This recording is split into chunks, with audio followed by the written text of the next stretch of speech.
Is that good? Shoot. Just keep going. Okay. So, yeah, I just got back from doing this race called the Globe 40, which is around the world. Because we can't see it. Okay. It's up there. Hold on, we'll be right there, people. Technical delay. Right?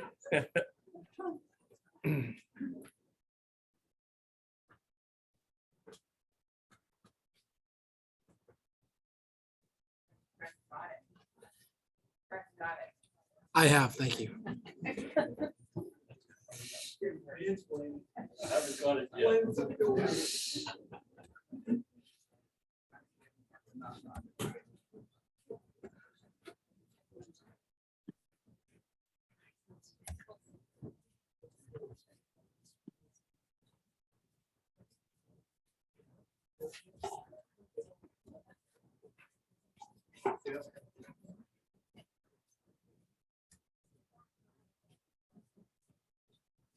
Right, we're gonna start over again. Hold on. We got some technical challenges going on, so give us 2 seconds. Didn't realize the thing was gonna go. So give us 1 second here.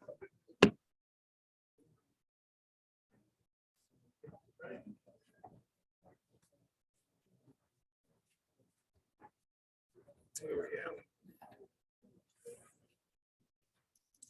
All right.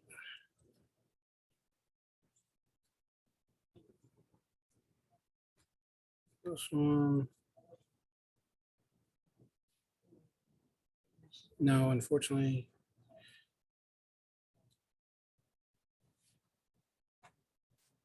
All right, now it should work. This is my first time doing it or talking with a live audience and also doing a Zoom. So I'm very glad that Chris is here to drive this bus. But as I pulled into the parking lot, my memory freshened that I had been here before. I don't know if any of you remember, but back in 2016, I had just gotten back from another round the world sail. That was a solo record attempt, also in the same boat. Was trying to beat the record of 137 days solo, nonstop, unassisted. I actually had 2 problems and had to stop twice. So I got around in 152 days. Didn't break the record, but still felt good that I got around. And I pretty much thought I was done. Not done with sailing, but done with this kind of going around the world stuff. And I kept sailing the boat, but it was on the market and didn't really get any bites.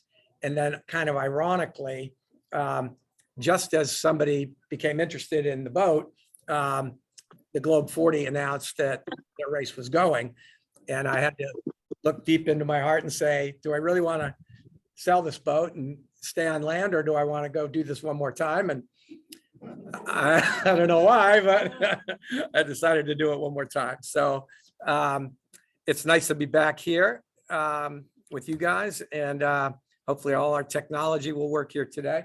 This is just the track of my last solo circumnavigation, and you can see my cursor. I don't have my cursor. I had to stop in Cape Town, South Africa, and then got back on the horse, and then had another issue and had to pull into Punta del Este, Uruguay. So as I say, it was a little more than 150 days, 33,000 miles sail, 152 days at sea, probably about 20 days on shore fixing stuff.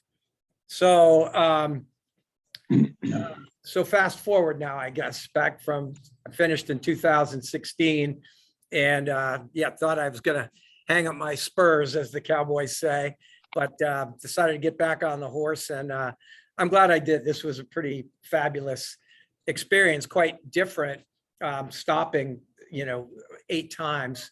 It's part, sailing competition and part seeing the world. So but it was long. It ended up taking about 10 months. So away from home for a long time. All right. So I guess without further ado, you may remember in the last show, I talked about all my previous boats and all my previous experience, but I tried to load all that into the front end of this and it just got way too long.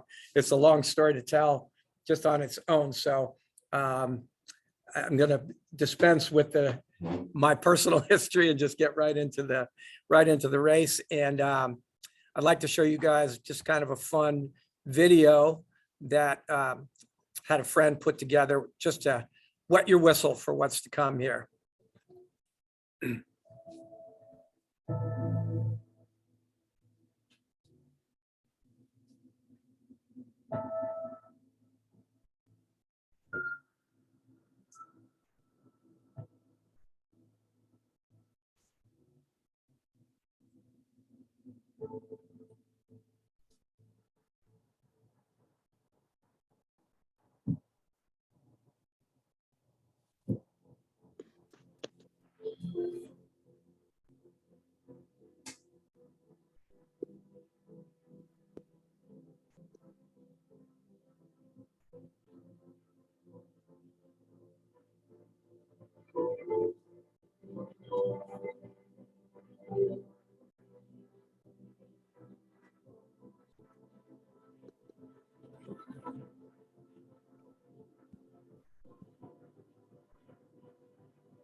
I will move.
So that was put together by a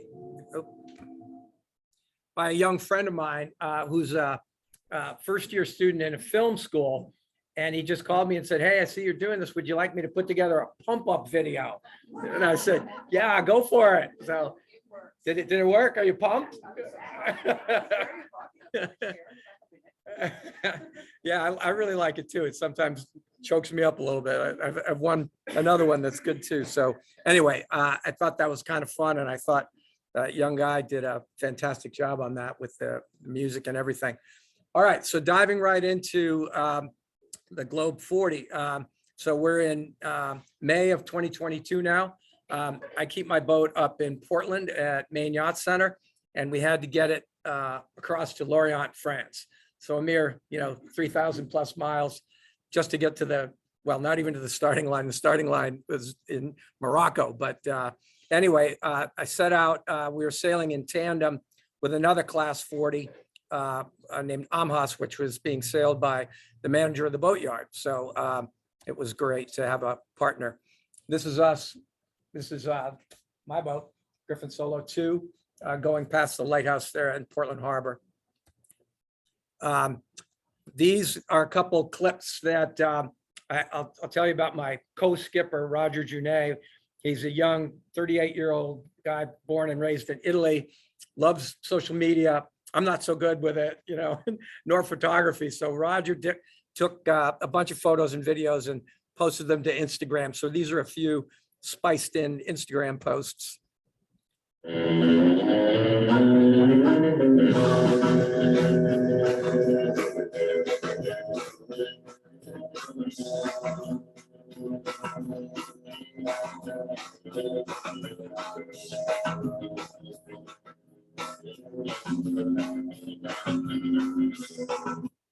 So I always find the camera doesn't truly capture the size of the waves or the speed of the boat, but we're probably going between 15 and 20 knots, and those waves are bigger than they look. But anyway, it's an attempt anyway.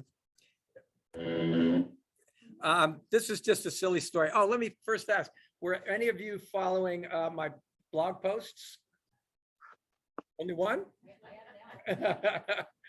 Okay, well, this is a little bit of a reference to a blog post. We were getting our butts kicked, really, you know, 30 knots on the nose, banging away, not having a very good time. About 2 weeks into what ended up being a 3-week trip, and this little bird flew under our boat in the cockpit, and she just stayed.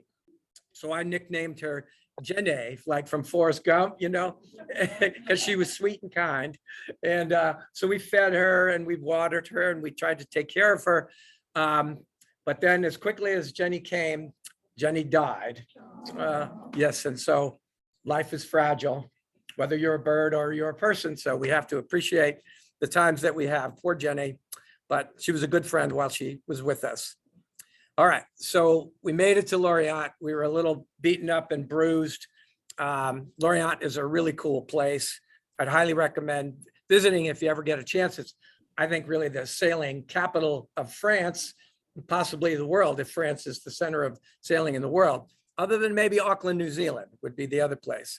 But this place, La Base, that was a submarine base built by the Germans in World War II.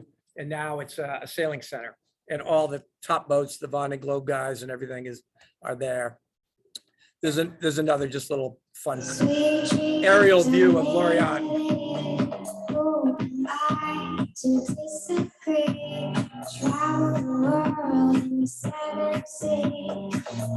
Everybody's looking for something.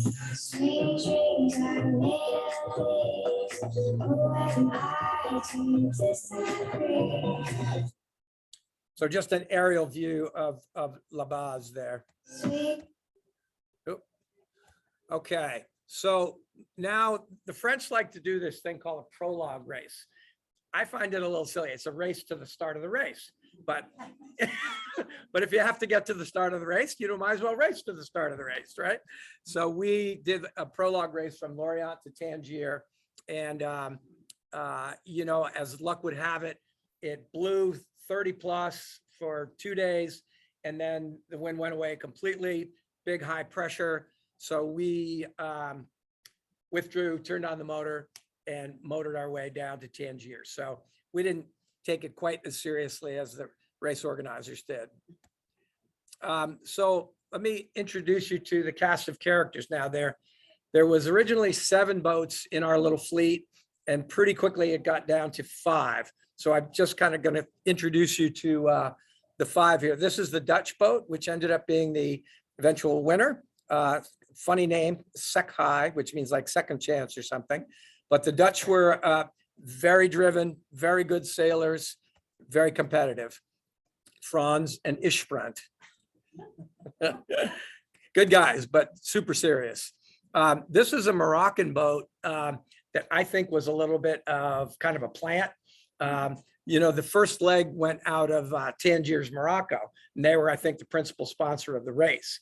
And sailing is not that big in Morocco, you know, so I don't think they really had any sailors. So they found a couple guys off the street and put them on this boat.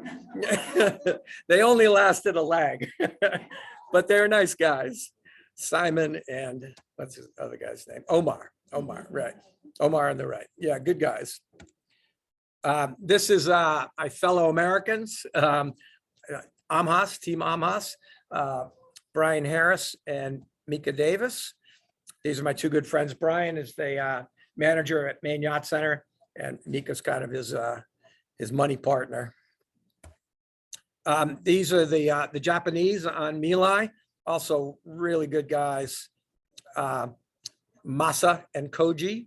Masa is like a professional sailor with Vendée Globe ambitions, and Koji is his financial backer. So that was a pretty common, combination.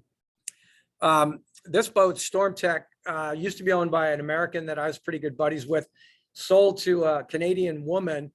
She got some sponsorship from Storm Tech, which is a clothing or apparel, sailing apparel company. I'll get a picture up here. That's Melody Schaffer and her partner, Gary. They were classmates in college and sailed on the same sailing team at like University of Toronto or something up there in Canada. And here we are, the home team, Griffin Solo 2. As I said, the same boat that went around before. So this boat's got, 100,000 miles on it. And my partner, Roger Junet, who I said, 38 years old, originally born in Italy, came over, married an American girl, got his US citizenship, and really a great guy. And we met one another. You guys will appreciate this. It was almost like a speed dating thing. I sent out a message to all my group on my blog post and said, I need a co-skipper. So if you want to be a co-skipper, come to Portland this week in September and we'll all go out sailing. It's like a tryout. And I had about 6 guys that came, all of whom were good and competent. But Roger really, I liked him the most because he had a very positive attitude. And the other good part was he didn't demand to be paid. So that was very appealing. All right, so here's a preview of the first leg. Wish I had my clicker, but I think I forgot it. Tangier, Morocco to around Madeira, leaving Madeira to port, down through the Canaries, through they call the Tenerife Passage, which is a narrow passage between 2 islands, and then down to Cape Verde. So, not too long, a first leg, which was good, because, a good way to start off. But before we go, let's look a little bit at Morocco. Anybody been to Morocco? Wow, quite a few. Cool. It's an interesting place. It's historic and it's modern at the same time. And, heavy French influence, but they speak both French and Arabic. They have these old towns they call the Medina, which are thousands of years old. Right next to it might be a very modern building. They have this crazy thing where they, it's the Muslim call to prayer. And they do that 4 or 5 times a day. And at first, it totally shocked me, because it starts at 4 a.m. in the morning. I'm like, what is going on here? But it's, most of them are very religious. And these are two camels taking a little rest. This is the marina where we're at in Tangier. Tangier is also, they call it the gateway to Africa. It's right across the Straits of Gibraltar from Gibraltar. So only a 45-minute ferry ride over to southern Spain. So very easy for Europeans to come to Africa. Also a place where Africans try to flee to get to Europe. The Tanja Bay Marina. This is kind of that old and new. This is an ancient castle out. I was able to get out for about 3 days, roam around the countryside a little bit. This is the Medina, the ancient city. This is the crew that was there. My daughter, Sophie, my sister, Wendy, my wife, Kim, myself, and Roger, and his girlfriend, Hannah, who came to a number of the stops. I think this is a great photograph. We're sailing right after the start of the race, right at the city of Tangier. I think the race photographer really caught this well. This is again another shot at the start. You can see we got one reef in the main and our Solent jib, as we call it, sort of I would call it the equivalent of like a number 2 jib, flown off the main headstay. All right, so these slides you'll see I did for every leg. It's kind of an actual reenactment of what happened. So you'll see the boats going, squiggling. I might stop it to talk a little bit, but this is the actual from the race trackers that were on each boat. So off we go, heading for Madeira. Boom, we hit, sorry. Try that again. Routed Madeira and then headed down for the Canary Islands. I'm the yellow. I think I've got my laser pointer in here. Yeah, so it was actually pretty close. The Japanese boat, oh, look at that, there we go. The Japanese guys came in first, and then the other 4 boats all finished within 4 hours after 9+ days at sea. So it was pretty close racing, and a really fun way to get started. This is my partner, Roger, and Mika Davis and Brian Harris and myself having a celebration after the end of the first leg. It was really nice to be able to do this with such close friends, and we supported one another both onshore and offshore. This is what, see this beer here, Super Bock. It's a Portuguese, really good beer. There was many orders of Dos Grande Super Bock. Easy translation, right? All right, so now we're in Cape Verde, which is a really cool place. Very arid and dry. It's kind of red clay. It looks a little bit like Mars, to be honest. A population, largely focused on agriculture and now on tourism. But it's a stopover right in the middle of the Atlantic for many sailors going from Europe down to the Caribbean. These are street dancers that we caught one day. Really good. And a fisherman showing us his catch. Beautiful lighthouse built into the rocky coast. And then, as I say, it was very, very dry. You could only grow crops up in the mountains. So they did this sort of terrace style farming, which was really cool. Not the easiest farm to manage, though, I don't think. This is it's the fun get together. It's my son Griffin and his buddy, and these are a bunch of the racers.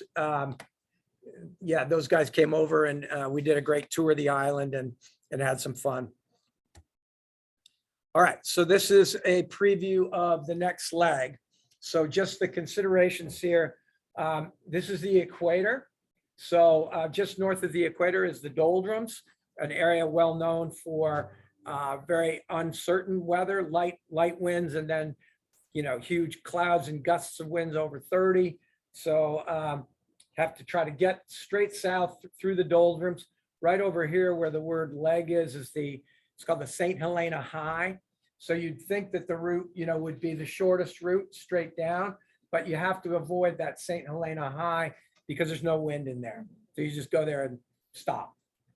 So the key was to get south, get into these westerlies flowing down here, make the big turn, come around Cape Agulhas or Cape of Good Hope, and then come up here. This area is also known for high pressure and light wind, and it turned out to be that. But getting around Cape Agulhas is a difficult thing. The current is running very strong against you, sort of right on the nose. All right, this is kind of just an interesting point. You can see we've got some new characters. We've got some of the same characters. Roger and I were the same, and the Dutch are the same, but everybody else changed partners, which was allowed. And you could do it, I don't know exactly what the rule is, but you could do it a lot. and a lot of people did. And I sort of was back and forth on it. There was benefit to having the same partner for every leg for continuity. And there was benefit to changing and getting new blood. And also what I saw was at the stopovers, if 2 new people came in, there would be 4 people available to work on the boat, whereas we only had 2 people. So in that way, it was a real advantage for those bringing in new crew. All right, so here we are at the start in Mindelo, Cape Verde, saying goodbye to everybody. And off and away we go, headed south, seeking out those westerlies. Well, we put the big red A2 kite up, and the big red A2 kite came down in a way that you don't normally like to take it down. That's me snuffing it. Yeah, if you've ever torn a spinnaker, you know, in the middle of racing, it's a disaster, you know, so you just have to do the best you can. But we then lost the sail for the rest of that leg, which was not so good. This is what my partner is Italian, and he loves to eat and loves to drink. And we would have, not every day, but a lot of days we'd have what we call happy hour. So just get everything in the kitchen sink out, mostly salami and cheese, and have a big feast. And it was a nice way for us to blow off a little steam in the middle of the day. Generally, we were on a watch system of 3 hours on, 3 hours off. And so in the night, you wouldn't see much of each other except passing ships in the night or making the guy coffee. But during the day, we had time to hang out and chat and feast. This is the doldrums, which, as I said, is just really unsettled weather and can be kind of spooky, you know, like, yeah, like King Neptune is there, and he's not a nice guy. This is, again, a still shot, but, you know, these waves are pretty big, but it's hard to see it. This was, I guess, you guys weren't reading the blogs, but these are pretty much directly from my blog posts, which I was doing every 4 or 5 days. Fleet leader Milai has informed Race Management that they need to divert to Cape Town to fix a problem with their keel. So their keel was actually wobbling in the boat, was moving, and they had water coming in. Can you imagine being, you know, 3,000 miles offshore and you hear your keel moving and you see water coming in? So pretty scary, but they reduced sail, and I think they might have motored a little bit, but they diverted in to Cape Town, pulled the boat out of the water, dropped the keel out of it, and reset it. So, but they were in the lead when they diverted. This is just a yes, fixed keel.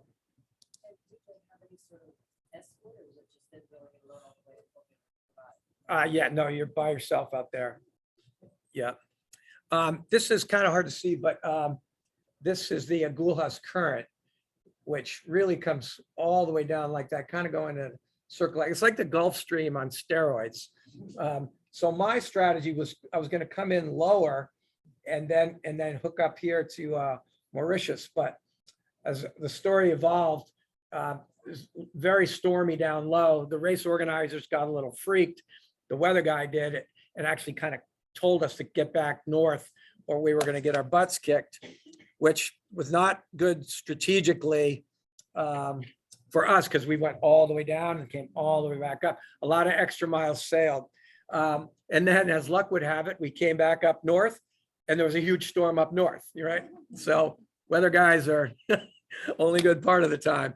Anyway, we had we thought this storm was going to catch us, so we pulled into this little area called Mussel Bay, right at the very tip, at the very bottom of South Africa. And we had kind of a crazy adventure. We came in at night, as always. It's blowing 35 outside, not so bad inside, but we come in under power, and I do one lap to see where I'm going to go, and then the engine stops, and the propeller had caught like a big mooring line or fishing net. And so we were drifting in this little basin at 3 in the morning. So we rolled out the sails, rolled out the staysail, sailed up and had to make a crash landing against that pier there, which was really not too forgiving. And I ended up kind of nailing it with the sprit. I thought the sprit was going to break, but it didn't, luckily. So it wasn't very relaxing. You know, there was like an 8-foot tide. It's blowing 35 even inside the basin. You know, we're up against this concrete pier with truck tires, not very user-friendly to a sailboat. So we didn't get any sleep. It was an ill-fated, you know, harbor of refuge, I guess. This is us looking at the boat and hoping and praying. This is the divers that was all stuck in the prop. Right? So imagine you're coming into harbor here, right? You're underpowered, all the sails are down, and then, you know, that terrible sound that means you're probably in a lobster pot here, right? This is just kind of a funny thing. I sent this picture out. I like to have an Irish coffee from time to time. You know, I call it liquid courage, a little bit of caffeine, a little bit of alcohol for the nerves.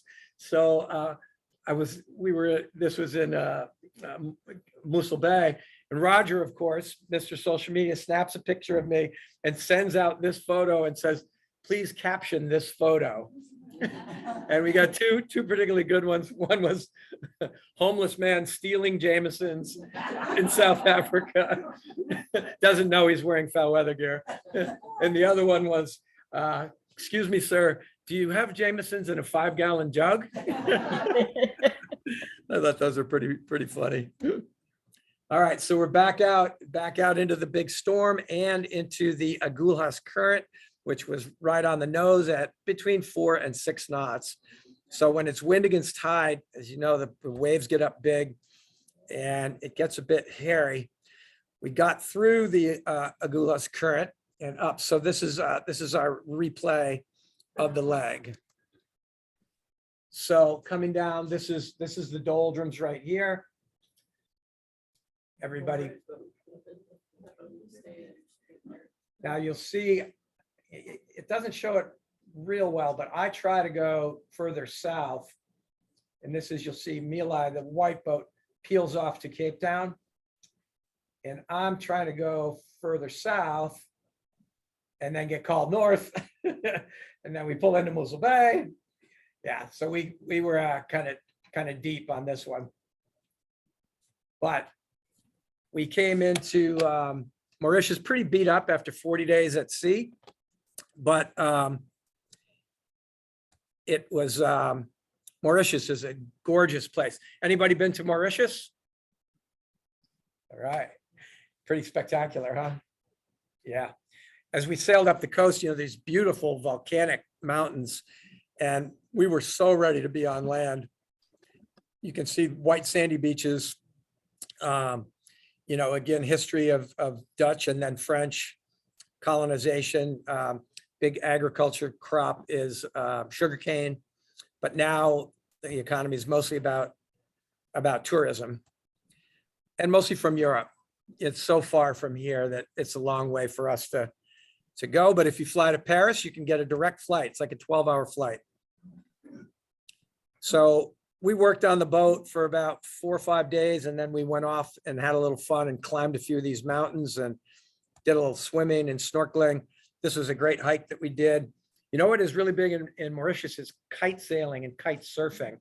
And so this area here kind of doesn't really look like it, but it's very shallow and very protected by the reef. So there are kite surfers and kite sailors all over the place buzzing around. Nice place to go if you want to learn how to do that. This is the marina where we stayed in the capital city called Port Louis. Pretty nice city with the mountains right behind it. This was something that we did at each leg to say thank you to those that hosted us in the city. We would invite kind of VIPs. The race directors called it a regatta show. I would maybe think of it more like a parade or a VIP kind of event. But, you know, we take the mayor or the head of the boatyard or the head of the community sailing center and bring them out on all the boats and do a for fun race. So we did that at every stop, and that was really pretty fun. This is another thing that we did at every leg, which was the weather and safety briefing before going off on the next leg. So we would have the French weather guy zoom in, and then the race management would give us the course. Oftentimes there were marks of the course other than just A to B. So going over all that and, you know, a lot of, you know, safety stuff. Slightly new cast of characters again. You can see that the Dutch were always in orange. You probably know that from their World Cup uniforms. and we were always in white. But Brian has a new partner, Melody has a new partner, and Masa had a new partner. So a lot of new fresh energy arrived in Mauritius. Always, saying goodbye and saying, if I crash out there, you're going to come get me, right? Yes, Joe, I'll come get you. All right, so just a preview here now of this leg. This is pretty much just as long as the last leg, nearly 7,200 miles from Mauritius. Again, we're trying to get south. This area here is called an exclusion zone. Sorry, I forgot to mention that before. The concern here is just getting too far south, out of range of sea air rescue. And so the Australians said, if you go down here, we're not going to come get you. So we had to go through this gate just south of Perth, Australia, and then through the Bass Strait into the Tasman Sea, up over the north end of New Zealand, Cape Reinga, and into Auckland, the sailing capital of New Zealand and maybe the world. All right, so here's the start in Mauritius. You can see the beautiful volcanic mountains in the background. The starts were always fun, competitive. So this Eclipse virtual gate ended up being a tremendous pain because I was dipping way far south to get into the roaring 40s. Then we had to again come all the way back up north, high pressure, not much wind. So we got our butts kicked and then we were becalmed for 3 days, finally got around the gate. Not very happy campers, still with a lot of leg to go. This is when we were becalmed. Roger went up the mast because we had a problem with one of our halyards and we had torn a sail. See, we did a little sail repair on board because there was no wind, not a breath of wind. We didn't move for 3 days. But at least we did get a chance to fix the boat up. So fix the halyard and patch the sails. This Raj doing a little splicing work. And that's the new halyard. It was a 2-to-1 halyard. So it was that eye right there. That was the problem. That blew. So here we are going through the Bass Strait, which is really, really cool. One of my friends coined it, the term Jurassic Park-esque. Not sure exactly what that means, but very, nobody there at all. And, not a soul, but really spectacular rock outcroppings that we could sail fairly close to. So we got through the Great Australian Bight, through the Bass Strait. Now we're into the Tasman Sea between Australia and New Zealand, and trying desperately to get into Auckland. So as we came into Auckland, this was pretty cool. We were totally not expecting this, but this is a New Zealand America's Cup training boat. So a 40-foot version of the 70-foot version of the cup boats, and they are foiling. So they're going about 45, 50 knots. So they came at us out of the blue, and I didn't know what they were. I thought it was hostile forces. So they're coming at us, and we finally figured it out. Like, they're foiling. Oh my God! And I'll show you. They did a flyby, I'll call it, like we were standing still. Isn't that cool? Now there's one more shot here. Watch how fast they accelerate away. We're going about 8.5, 9, and they're going 45, 50. The nicest guys, though, we came into, it's called the Viaduct Basin. I don't know if any of you guys watched the America's Cup, but that was where Team New Zealand and the other teams were all based in Auckland. And the guys came down to our boat and congratulated us and said, you guys are heroes. And we said, no, you guys are the heroes. We had a couple of beers with them, really nice guys. This is Auckland in the background, and we're in that Viaduct Basin.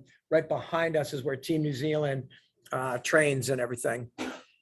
And sailing is huge in New Zealand. And just like France, you go to a marina, and you know how there's been a migration here in our country to more to the power side than the sail side. You go to a typical marina, it's maybe 75% power now and 25% sail. Over there, it's like 98% sail. And that was Auckland. It's all sailors and all super nice folks. All right, so this is just a quick recap of the last leg.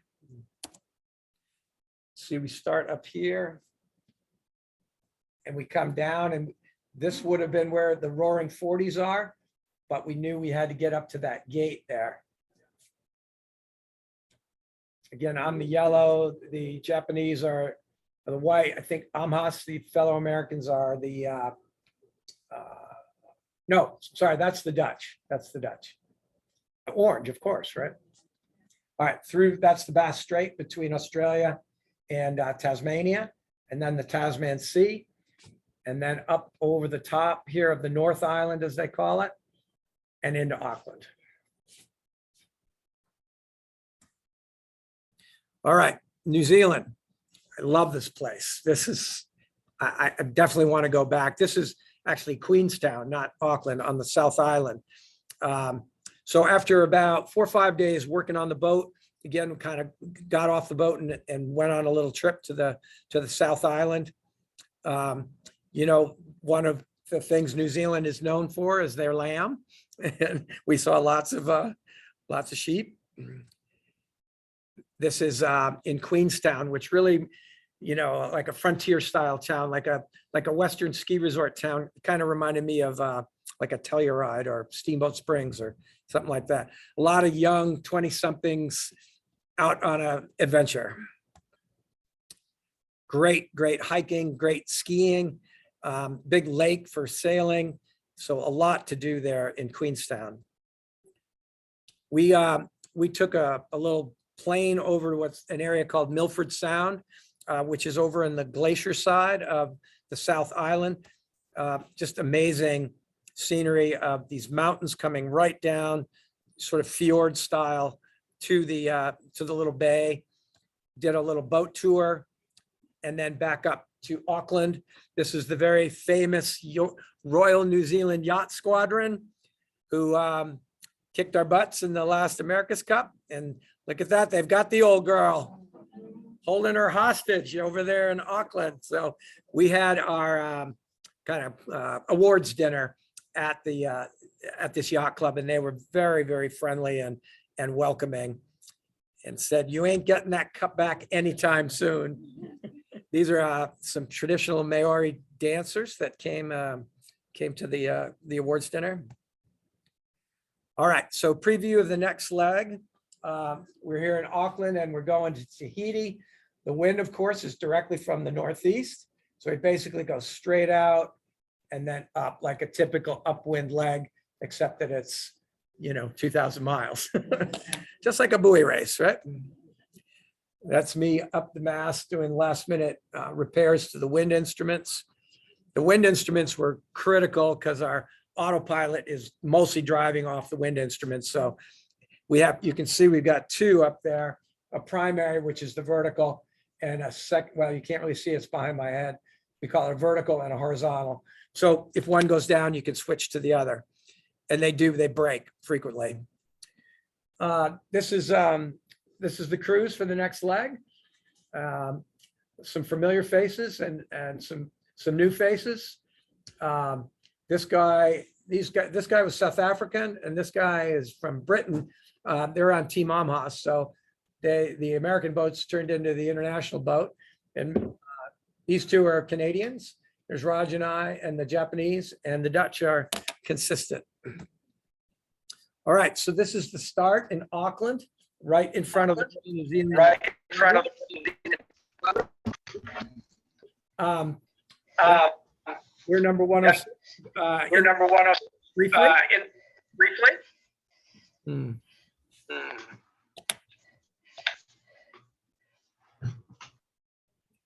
Okay, that's Auckland in the background, and yeah, we got a good start and out into the lead.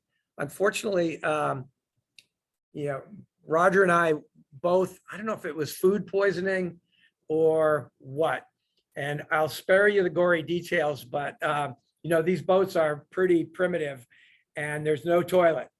only a bucket. So we weren't feeling so good in our stomachs and it was a little ugly. But, you know, we got through it. All right, so this is a recap of this leg. You can see the breeze is hard from the northeast, so we're hard on the wind pretty much the whole way.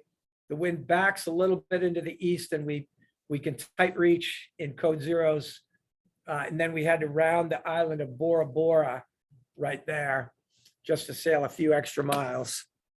But a relatively shorter leg. Okay, now we are in Tahiti, which, okay, who's been to Tahiti? Nobody? Yeah, French Polynesia. And it is magical, just the way you'd expect that it would be. It's spectacular. Same, you know, volcanic mountains and beautiful blue, clear water. Traditional dancers, you know, greeted us on the dock as we arrived, which was very cool. Beautiful waterfalls coming down from the mountains. This is me and a buddy of mine who came over.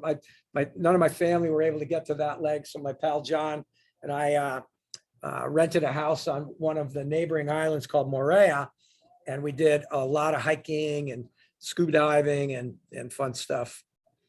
This is looking from Moorea back at Papeete, Tahiti. Really cool sunset.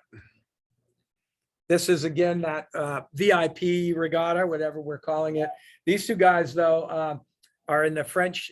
They're French naval airmen, and they flew over the fleet. They would have been who would have been called in for a rescue if anybody needed it. So they came out with us, and we kicked butt in the for fun race. Yeah, I'm in the middle of a Zoom call. Can I call you back? This is the weather and safety briefing again in Papeete, Tahiti. And then a new cast of characters. My friends Brian and Mika are back. These guys are all the same. Estelle joined Massa. She's a very good up and coming French sailor with Vendée Globe aspirations. And Paul was a local guy that Melody found. All right, this is the start in Tahiti. Griffin Solo 2 wins the start yet again, and then quickly was becalmed. All right, so this is the next leg.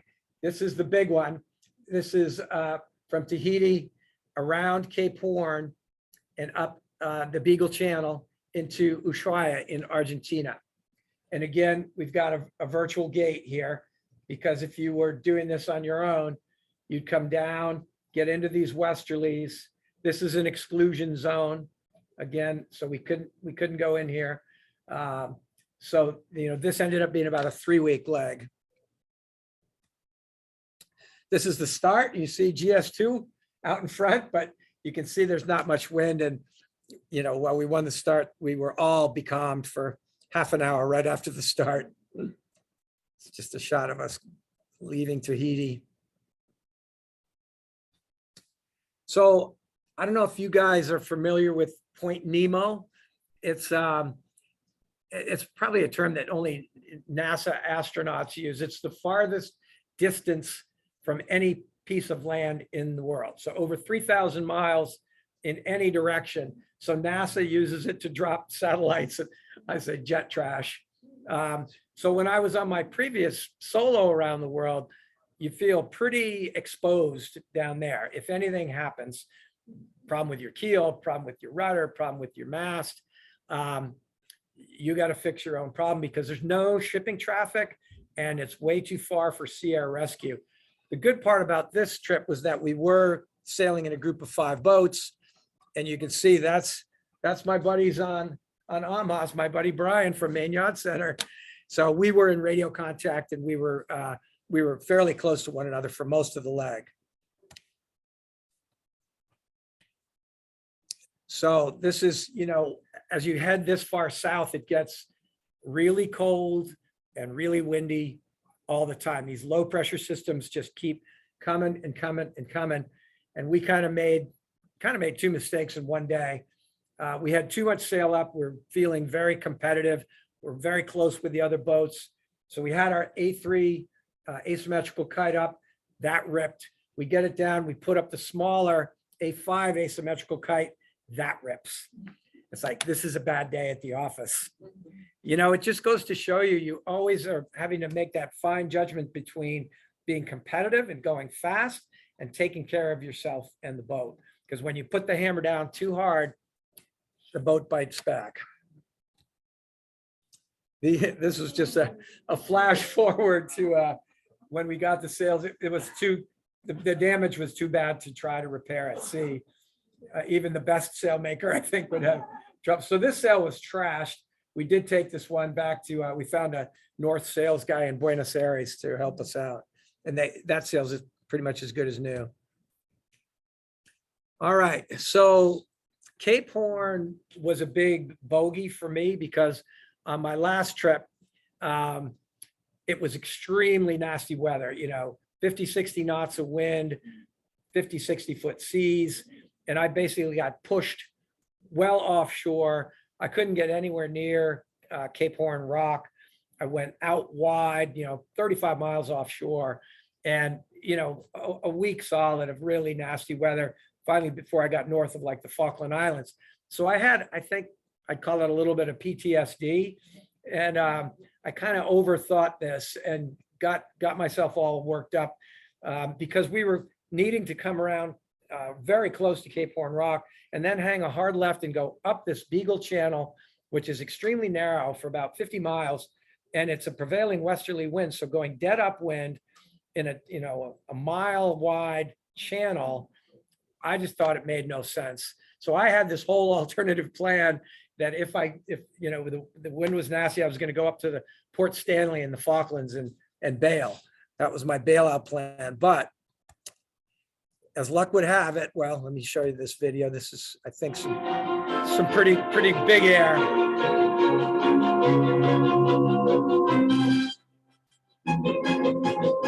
That's Cape Horn Rock. So you guys know, for sailors, this is Mount Everest. And, it gives me chills now because last time I couldn't get anywhere close to it.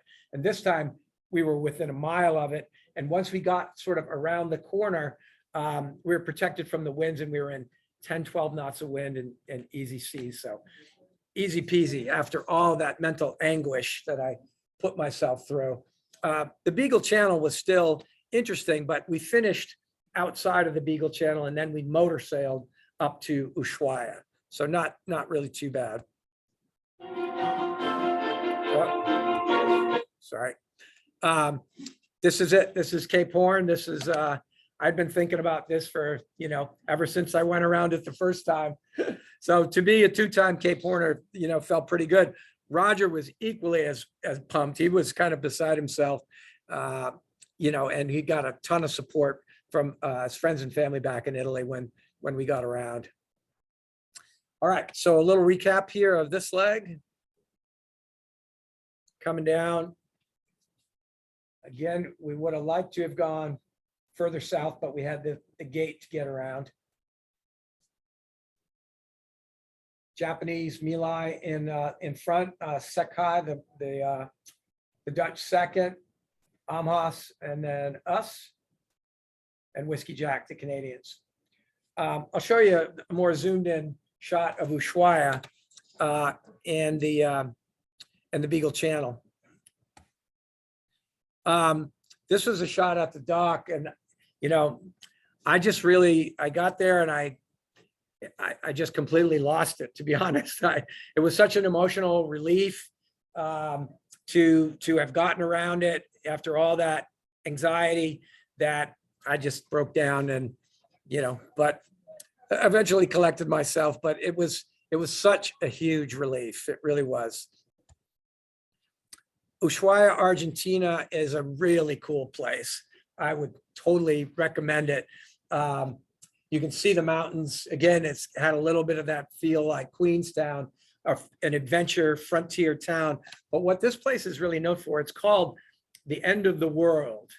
And it's where those small cruise ships go down to Antarctica. And so it's turned into an incredibly huge business. There was dozens of these cruise ship, really nice ones. These people just pouring in from the airport, and they're sort of high-end affairs, like white tablecloth, and they'll bring on board somebody to tell you, a scientist and a geologist and a animal person. And so the town was really super busy, and a lot of adventurers. The other thing you can do is hiking or skiing. It's in the Patagonia region. So you can see it. It looks kind of like a Western ski town. And that's the Beagle Channel out there where those ships are. Very fast moving weather systems, and the wind hits hard, hard rain, and then it's gone, kind of really super fast. This is the group. Yeah, that's Fin del Mundo, is the end of the earth. So again, slightly different cast of characters. This is a British guy who was a sailmaker that joined them, and the consistency with us and the Dutch and the Japanese. This is an aerial shot of the very posh, I say that tongue in cheek, Ushuaia Yacht Club. It's kind of a working man's yacht club. And these boats, you can see these are mostly all aluminum hull, so that they can bash into icebergs. And so we met a number of very cool people down there exploring these boats are generally pretty big, in the 60 to 80 foot range. And, some really good sailors and explorers down there. So we caught up with a lot of them. I thought this was a great photo that I just took as we put the boat out on a mooring, and we headed back home for Christmas time. I gave one last look. I wasn't too sure that the boat was going to stay on the mooring, but she did. All right, so preview of the third to last leg, Ushuaia up to, you can't see it, but Recife right there. So the strategy here is out the Beagle Channel, through the Straits of Le Maire, past the Falkland Islands, and then our strategy was to get offshore, because you've got prevailing wind and current coming downward. So try to get offshore here and then come in there against a headwind as you go up the so-called bulge of Brazil.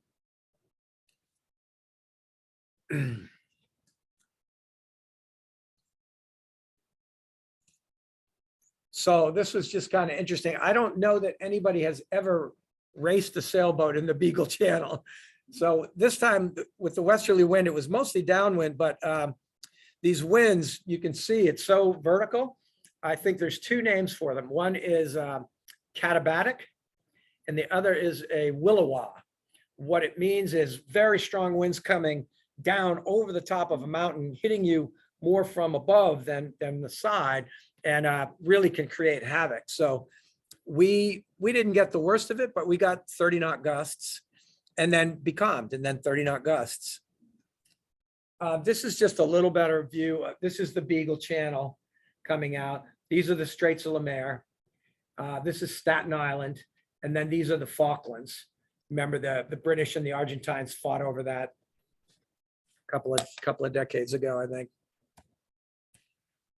So here we are, we're underway, we're racing. I think this is the Straits of Le Maire. Again, sort of Jurassic Park-esque, the beautiful rainbow. Yeah, we saw a number of those, which really they're just kind of a miracle. Another blog post. So this was a little bit scary. And it really hit home with me, because as we came up the coast of South America, these guys hit a, you call it an unidentified submerged object. I don't know whether it was a log or it was a container, but it was a real flashback for me, because in my first trip around the world, I hit a submerged object right in the same area. And it actually put a 4-inch gash in the side of the boat, and I had to go into Punta del Este, haul the boat out and make the repair. These guys, I think they probably hit a submerged container, and it nearly tore the keel right out of the boat. So major damage to the keel, the mast bulkheads, major delamination throughout the boat. So they were pretty much out. They didn't want to admit it, but they were pretty much out of the race. But they hung in there, and to their credit, they made all the repairs themselves, and they did get the boat back to France. So this is kind of fast forward. We're all the way up the coast of South America, which is sort of prevailing headwinds, a lot of upwind. We sailed a good leg. We're coming into Recife here. This is that A3 spinnaker that you saw laying on the lawn. All back, put Humpty Dumpty back together again. This is us after the finish. I think this was probably our best leg. We got second place overall.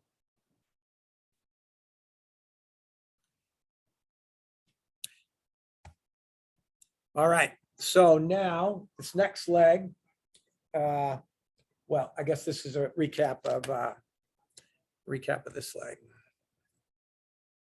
Again, you'll see our strategy. Once we got up further, everybody went inside the Falklands. There was an option to go out. We really tried to get east, east, east, because we knew there was a headwind coming down here, and we'd have a better sailing angle coming into Recife. You can see, I think this is Whiskey Jack, the Canadians, they really struggled and struggled and struggled. They came in a full 2 days behind the rest of us, just probably their worst leg. Those are offshore oil rigs. Sorry, I keep forgetting to mention that. Yeah, I mean, the ones on Africa, that was fear of piracy. That was the reason to stay out of there. And then part of the ones by Australia, I think were outside of Sea Air Rescue area. And then this was those offshore rigs, which are pretty close together and pretty hairy to go through at night, and supply vessels coming back and forth, and better to just stay out of there. Oh, all right. So Recife, Brazil. I didn't love Recife, to be honest with you. It reminded me of Miami Beach, big skyscrapers on a white sand beach. You know, a lot of people. This is, you know, it's Portuguese, so they're big into Carnival. And it was like pre-Carnival when we got there, sort of to an old town and a new town, skyscrapers right next to, you know, ancient churches. So we really just worked on the boat in Recife. We didn't travel anywhere. This is the shortest leg, which goes from Recife, kind of a pure drag race up here to Grenada.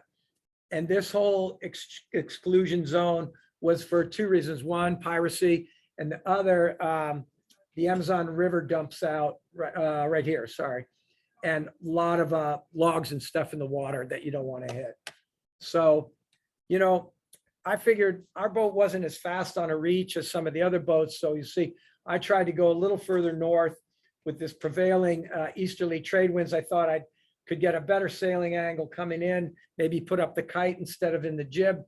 Didn't actually work out that way. So this is the cruise for the leg to Grenada. Brian and Mika are back, and same cast of characters. This was where we stayed. This marina was brand new. Literally, we were the first occupants there. And unfortunately, this was a big construction site. It's going to be a beautiful resort hotel, but right now it was all just under construction. So a lot of dust and dirt and grime. Not really great. I think the race organizer got a really good deal though. This is kind of cool. We started the race inside this big breakwater. So all the boats sailing along, tight reaching with the city of Recife in the background. So this is, as I said, this was a drag race, a total drag race. We're either in the jib or we're in our A5 fractional power reaching sail, and the boats are going fast, really fast. So when they go that fast, it's very wet. So you really have to watch out on deck. You're just getting fire hosed with water coming over the deck. Mostly the autopilot is driving. This is coming into Grenada. That's, I think, a cruise ship behind us. It got super light as we came in. And this is a recap of the leg. You can see how I went a little bit further north. And it's extra miles. I thought it would be faster. It wasn't. We all take those chances sometimes, and sometimes you win and sometimes you lose. Yeah. What's that? I just think that it's a really poor area. It's like Venezuela. And they see these fancy yachts sailing by, and why not? Why not go see what they've got, you know? I've only had one incidence of piracy, and I kind of scared them off. I think I shot off a flare, but it can be pretty scary, you know? And if they're armed, could be a bad deal. Yeah. What's that? No, not really. I think maybe some of the boats were, but I didn't. I actually did when I sailed solo. I didn't tell anybody, but but I did. This time I just figured, you know, sometimes you have a gun, bad things happen. I didn't do it. Figured with two guys we'd have a better chance anyway. All right, so this is Grenada. Maybe some of you guys have been here, all the way at the bottom of the Caribbean chain, kind of a British tilt to it a little bit. Couple of beers on the dock once we arrived. It's a beautiful, beautiful place. I actually took my boat. Oh, that's my son Emmett with a monkey on his back, as they say. The original monkey on your back. Yeah, I decided to haul the boat. Some of the other guys had hauled in New Zealand. I felt like I just want to look at the keel, look at the rudders, look at the prop. And actually the boat had gone under contract to sell, so I had it surveyed as well. I was going to sell back in France. So really nice marina, really skilled people there. I recommend Grenada for a stop if you're in the Caribbean cruising and you need some work done. This is my family and Roger's family having a nice meal at our Airbnb house, which was really nice. And then the awards dinner and the usual cast of characters. All right, so last leg here, Grenada to France, nearly 4,000 miles. And it is late March, early April in the North Atlantic, cold and nasty with a series of low pressure systems just mowing across the Atlantic. So the good news was it was mostly downwind. The bad news was it was cold and wet. So away we go. What we did, you'll see, we came north through the Caribbean for about a day up by Dominica, and then we cut from the Caribbean side through over into the Atlantic. Beautiful sunsets.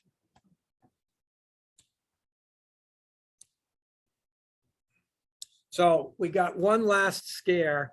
We're about 10 days out from Lorient, and this huge low pressure came across, and it was the worst of them. It blew 60 knots and probably 30, 40-foot seas.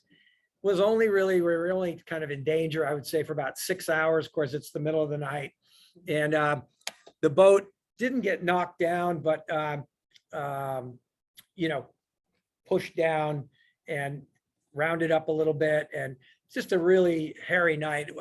Roger and I, it was so cold and wet on deck that we had the autopilot, drove, and we went below, and we were honestly looking at each other going like, okay, we remember all our drills here. How do we get into the raft? Where do we get the EPIRBs?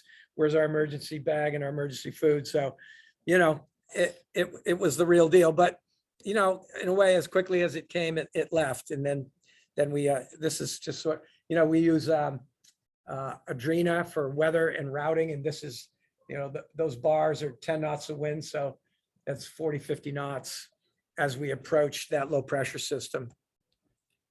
That's our below deck instruments reading 51 knots. Yeah, we're like, this is the last leg. Can't we catch a break here? All right, so this is our arrival in Lorient. Feeling good. We both had family coming over.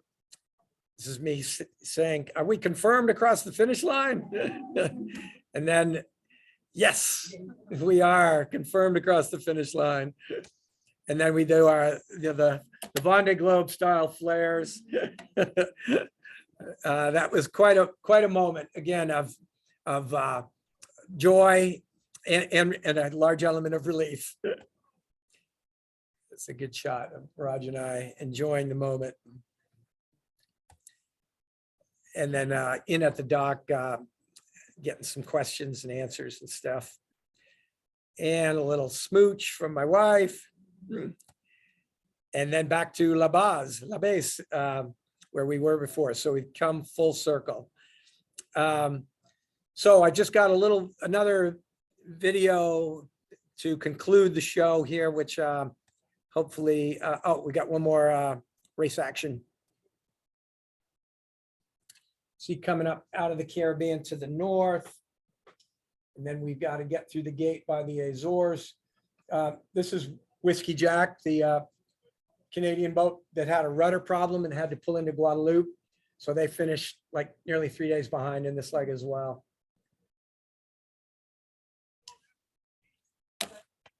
Yeah. You showed the low pressure system and you were subject to, I couldn't tell how far away. It clearly wasn't possible for you to sail around that. No. Was that because of the racetrack or because it was just moving? Yeah, it was kind of, we just couldn't get out of the way. It was too big. And, you know, even if we stopped, it was still going to catch us. So, yeah. And can I ask what was your sail? 3 reefs in the main, and the small, we have 2 staysails, and the smaller one is, it's not a storm jib. It's a little bit bigger than a storm jib. But what I found is that you need enough sail forward of the mast to keep the boat balanced. And the storm jib, I don't think provides enough of that, at least on my boat, the way it's built, you know, the way it's balanced. So, but that sail plan was good and it worked. I do have a 4th reef for the main, but we didn't go to it. In my first trip, I did go to the 4th main a couple times and the storm jib. So I think I got worse weather in my first lap than the second lap. You just let the storm push you at that point? Yeah, we're going downwind at about a 130-degree wind angle, and pilot drove pretty well. It's just as the waves built, they tend to slew the stern of the boat around and you go sideways to the wave. So if that happens and the boat can't recover, then the next wave comes and lays you down, you know? So that's, the boat kept rounding up and then we were like, please, please, please, you know, and then it would straighten itself out, you know? So let me play this last video and then I'll be happy to take any more questions. Oh, sorry, we've got a few more. This is just, we had a really nice closing dinner, interviews, and people asked a bunch of questions, got a nice award.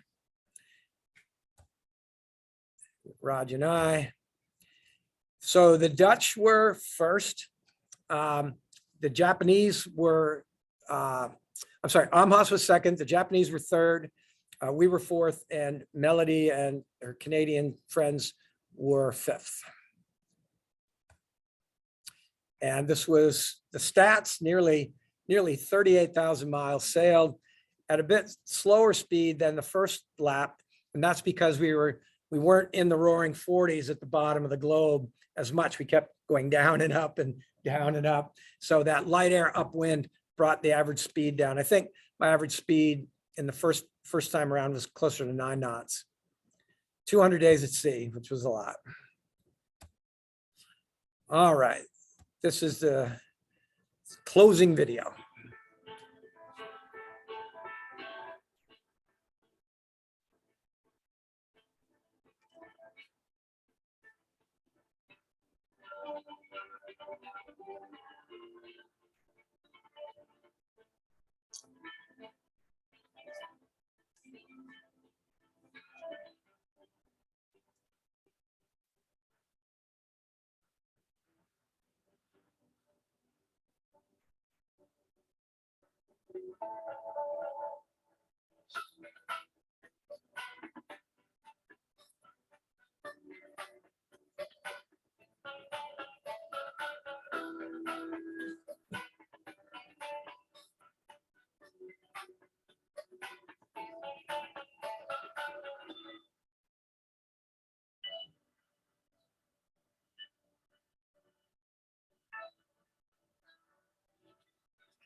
All right.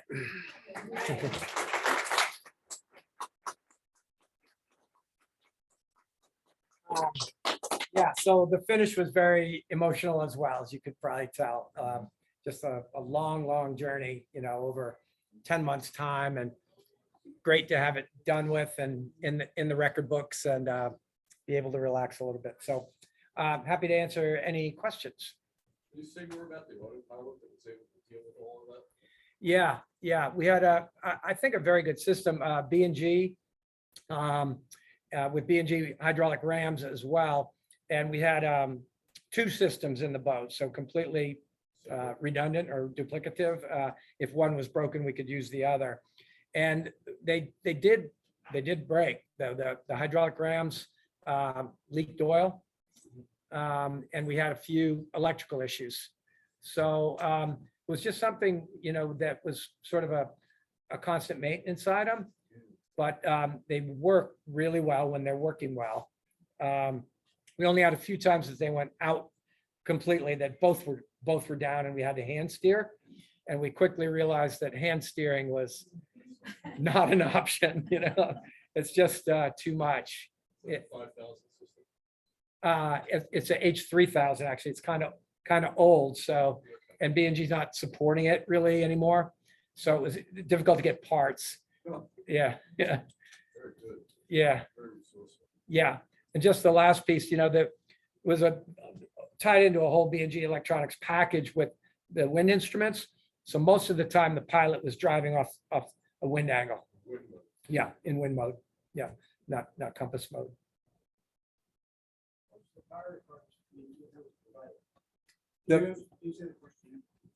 Yeah, sorry, did you say, how was the autopilot powered?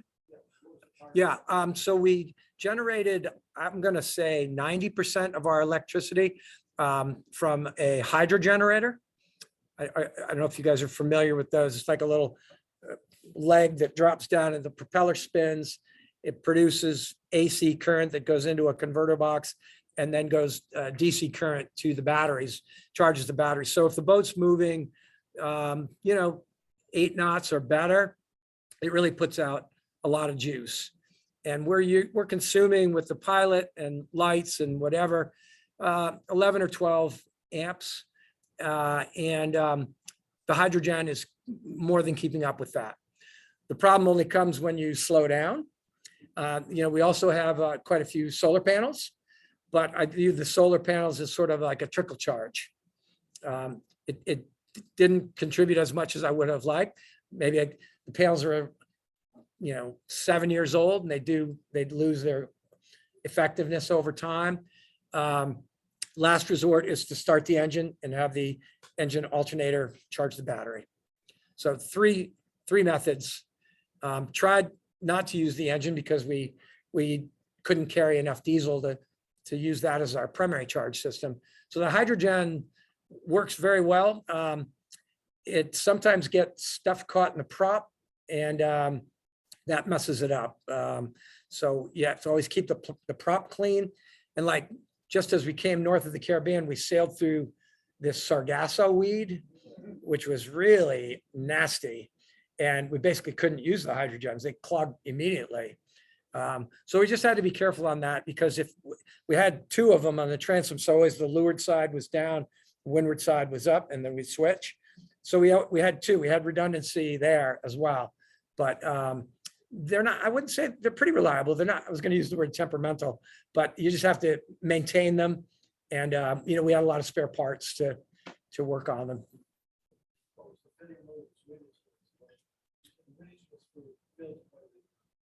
Oh, yeah. We had one, the electronic board in the top of the thing just went out. One, the thing that the cups that spin blew off. And one, the fitting that holds it in place broke. And so it fell and it banged around up there for most of the leg. So yeah, I mean, they're vulnerable, you know, and I think when the boat is pounding like that whipping action of the mast really is difficult. They're carbon fiber, so they're strong, But the masthead one is really tall. It's 4 feet tall. So that whip, yeah, can cause problems.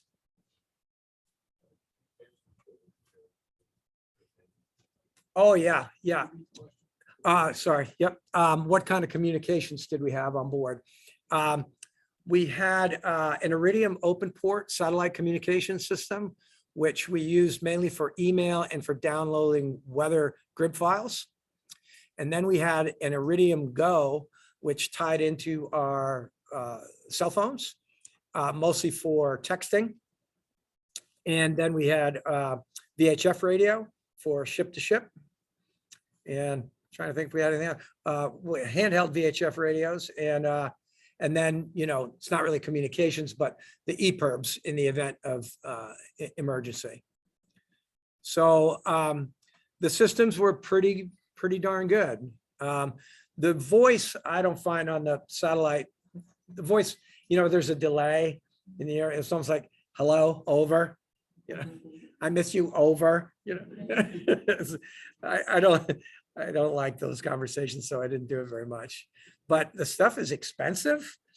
The plan I was on for the email and the grid files and stuff is like, try to remember, $1,300 a month. Yeah, this is a lot.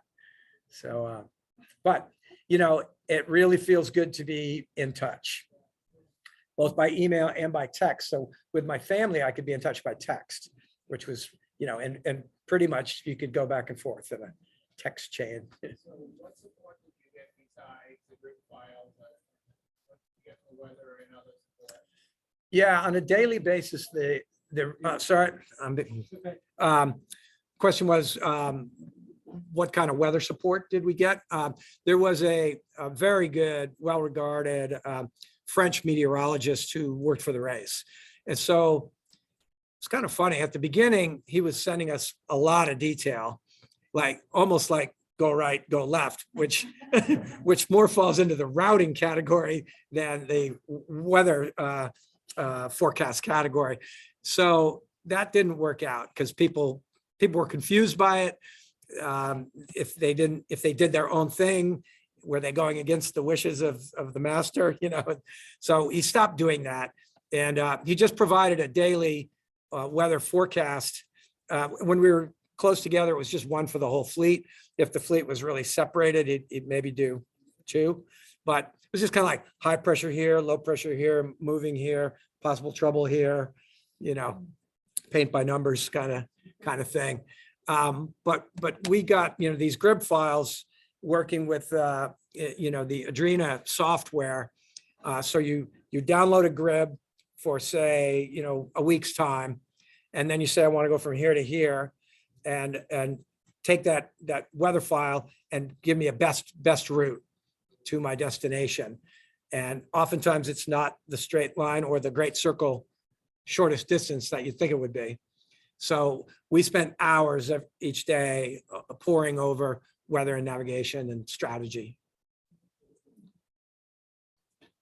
Good question. How do you finance all this? Question was, how do you finance all this? Well, with money. How did I finance it? Yeah, I mean, do people donate? Well, that's a good question. Some people have sponsorship and other people are self-funding. So I've done a little of both over the course of my history. But I guess in this race, the Japanese were the Japanese and the Dutch both had big budgets. And the rest of us were more moderate, I would say, not like whatever. But there was also some limitations on number of sails you could have on board, number of sails you could replace. So I never felt like it was really an arms race, but the richer boats, you could tell. Yeah, it was a fairly level playing field, though, I would say, except the other issue there is just the age of the boat.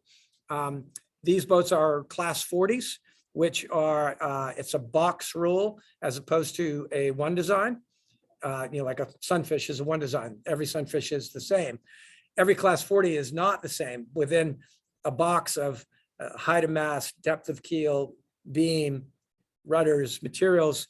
A naval architect can do whatever they want inside the box. So as time marches forward, you know, my boat is hull number 106. They're at now hull number 200 in the class 40 class. And hull number 200 is so much faster than me at hull number 106. So, you know, I was one of the older boats in this fleet. So there were some points of sail when the other boats were just a bit faster. So the mast is 62 feet and the depth of keel is 10 feet. One last question. Did you have it both pulled and surveyed at one point? Yes, Did you sell her at the end of the race? yes. Question was, did I sell her at the end of the race? And the answer is yes, I did. Yeah, race another one? I know, unless I get another one. The races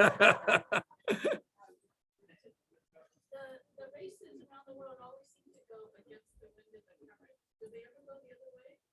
No, there, if you get down to, I'm sorry, the question was, are you going against wind and current? Normally, races that go around the world, the fastest way to go around the world, if you can picture a globe in your head, is to go straight south. And then where there's less distance, go around at the shortest distance of the globe and then come straight back up. No, at the bottom of the world, the wind is from the west. So we're going with the wind. Yeah. I swear. You wouldn't want to go the other way. It would be miserable. We went upwind more in this race than I've ever been upwind, and it was miserable. These boats pound, you know, they've got a very flat forefoot. So they're going through a wave and it's bang, bang, bang. And it's like, you get whiplash, you know. Thank you for your question. One last question. We more. gotta go. It's 8:30. Okay. How old were you when you first sailed? First sail, I mean, question was, how old was I when I first sailed? First got on a boat? I was pretty little. My dad was a big sailor and he taught me how to sail and mentored me. And I did junior sailing, but then I got away from it. I thought it was kind of boring. And then I became a fisherman and I got back into it in my 20s. So I kind of had a different history, but my dad was really, he was a great sailor and he mentored me and got me a lot of good rides and kind of taught me the ropes. And then he was my first double-handed partner until we argued, you know. All right, you got to wrap it up. Well, thank you very much for your participation tonight. Oh, This you're was welcome. fantastic. As a parting gift, we got a Pelagic hat for you. Oh, nice. So you can wear this when you're not wearing your own gear, marketing yourself and getting the funding for your next trip. Excellent, excellent. Thank you very much. Thank you much. Thank you all. All right. Bye, everybody. Have a good night.